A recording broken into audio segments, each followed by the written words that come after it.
Sur cet espace reconstitué s'épanouissent plusieurs spéculations. Une autre possibilité de culture, l'installation de la production sur le toit de la maison.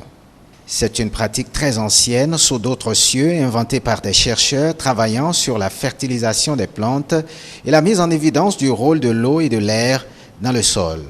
La pratique de la culture hors sol, une autre nouveauté à Cotonou adoptée par cette jeune étudiante.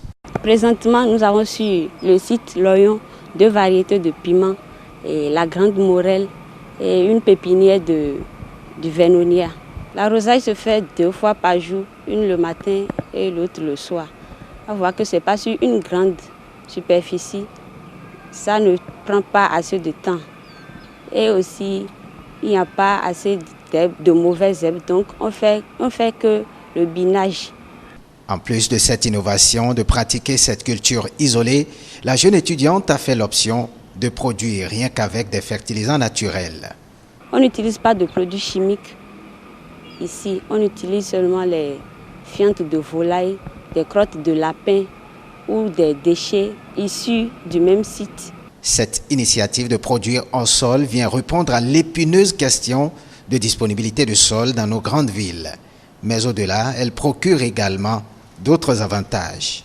Vous suivez votre alimentation, vous suivez le produit fini.